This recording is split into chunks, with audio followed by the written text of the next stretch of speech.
আসসালামু আলাইকুম ওরহমতুল্লাহি ওবারাকাতু। সহি মুসলিম কিতাবের মধ্যে এসেছে হজরত আয়েশা সিদ্দিকা রাদিয়াল্লাহু আনহা তিনি বলেন, আমারনা রাসূলুল্লাহ সাল্লাল্লাহু আলাইহি সাল্লাম আন নুনজিলান নাসা মানাজিলাহুম ওয়া ফি রাওয়ায়াতিন আনজিলুন নাসা মানাজিলাহুম। হযরত আয়েশা সিদ্দিকা রাদিয়াল্লাহু আনহা বলেন, রাসূলুল্লাহ সাল্লাল্লাহু আলাইহি সাল্লাম আমাদেরকে নির্দেশ দিয়েছেন যে তোমরা লোকদেরকে তার মর্যাদা অনুযায়ী স্থান দাও। অপর একটি বর্ণায় এসেছে, যদি ওই হাদিসটি জয়ীফ, কিন্তু ওই জয়ীফ হাদিসটিকে এই হাদিসে সমর্থন করে যে রাসূল করিম সাল্লাল্লাহু আলাইহি সাল্লাম বলেছেন আনজিলুন নাসা মানাজিলাহুম, অর্থাৎ লোকদেরকে তার মর্যাদা অনুযায়ী স্থান দাও। এভাবে কথা বলা বিয়াদবি। প্রশ্ন থাকলে কাগজে লিখে দেন, জবাব পাবেন। থামান আপনি।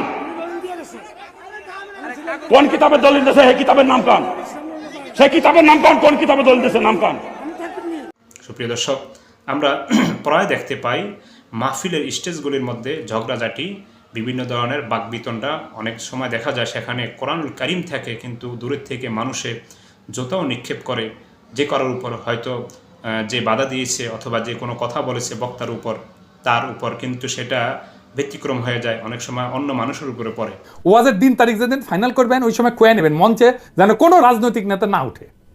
এই হারামজাদাগুলো সেকুলার সাথে কয় যে ধর্মকে রাজনৈতিক উদ্দেশ্যে ব্যবহার করা যায়। তুই উঠিস কেন ওয়াজের ইয়েতে? তুই রাজনীতি করিস তো, তুই ধর্মকে ব্যবহার করিস কেন? তাইলে তুই উঠিস কেন ওয়াজের স্টেজে, মঞ্চে?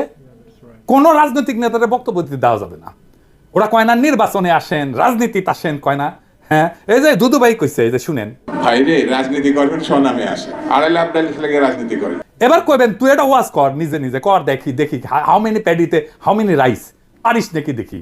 আগামীর বাংলাদেশের রাজনৈতিক দুর্বৃত্তদের ঠাঁই নাই। হাজারো ছাত্র জনতা এমনি এমনি তাদের জীবন দেয় নাই। আমরা নতুন রাজনীতি চাই, আমরা নতুন কণ্ঠস্বর চাই, আমরা ফ্রেশ জিনিস চাই, সেকেন্ড হ্যান্ড মাল না। ইনকিলাব জিন্দাবাদ। একদম বিশৃঙ্খলা দেখা যায় এখানে। যারা বক্তা আছেন তাদের উচিত, যারা ধর্মীয় শিক্ষায় শিক্ষিত নয়, যারা কোনো পার্টির বড় উচ্চ স্তরে আছে অথবা প্রভাবশালী, তাদেরকে সেখানে স্থান না দেওয়া এবং বক্তব্য রাখার আগে অথবা দাওয়াত রাখার আগে বলে দেওয়া যে এই ধরনের লোক যাতে স্টেজে না ওঠে, যদি উঠে তাহলে আমি চলে আসব। এটা একটা বিষয়। আরেকটা হলো যে যখন কোনো ব্যক্তি এই ধরনের সে কোনো প্রশ্ন করে অথবা অ্যাটাকমূলক কথা বলে, তাহলে বক্তার উচিত দ্বিতীয় কোনো কথা না বলে আস্তে চেয়ারটা ছেড়ে দিয়ে ওনাকে হাসি মুখে বলা যে আপনি এখানে এসে বলেন, আমি তো বলতে পারলাম না আপনার জন্য। তাও সেখানে ঝগড়াঝাটি এগুলি না করা উচিত। আর এটা করলে ইনশাল্লাহ আমাদের মাহফিলের স্টেজগুলি ঝগড়াঝাটি মুক্ত হয়ে যাবে ইনশাল্লাহ। কিন্তু দুঃখের বিষয় হলো আমাদের বক্তারা এটা করেন না, যার কারণে মাঝে মাঝে তারা আক্ষেপও করেন ওই জায়গার মধ্যে বাধা দিয়েছে, ওই জায়গার মধ্যে ঝগড়া করেছে, ওই জায়গার মধ্যে অমুক নেতায় আমার উপরে চড়াও হয়েছে। তো এটার কিছু অংশের কারণ তো আপনি এগুলি কেন আগে বললেন না, কেন এই পরামর্শ দিলেন না, কেন বর্জন করলেন না? এটা করা উচিত। যেখানে বসবে হলো যে শিক্ষিত লোক, ধর্মীয় শিক্ষা যারা শিক্ষিত তারা, অর্থাৎ বড় কোনো আলেম মুফতি মুহাদ্দিস এলাকার অথবা আশেপাশের ইমাম সাহেবরা বসবে সেখানে। কিন্তু সেখানে সাধারণত দেখা যায় বসে কারা, যারা রাজনীতির নেতা অথবা পয়সাওয়ালা। এগুলোকে আপনারা বর্জন করুন। এই জন্য কারণ রাসূল করিম সাল্লাল্লাহু আলাইহি ওয়াসাল্লাম তো বলেছেন যে মানুষকে তার মর্যাদা অনুযায়ী স্থান দাও।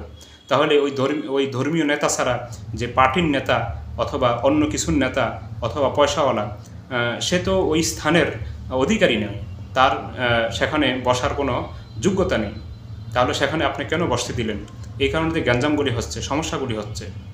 আর আরেকটা বিষয় হলো যে এই ধরনের মাহফিলগুলির মধ্যে যেভাবে টাকার ছড়াছড়ি হয়, অর্থাৎ দেখা গেছে নেতারা অথবা এলাকার প্রভাবশালী লোকেরা টাকা দিয়ে সেখানে প্রভাব সৃষ্টি করতে চায়, এগুলি বর্জন করা উচিত। আর এত টাকার ঝঞ্ঝানি কিছুটা বন্ধ করা উচিত। আল্লাহ তাআলা সকলকে সঠিক বুঝ দান করুন, আমিন। আসসালামু আলাইকুম।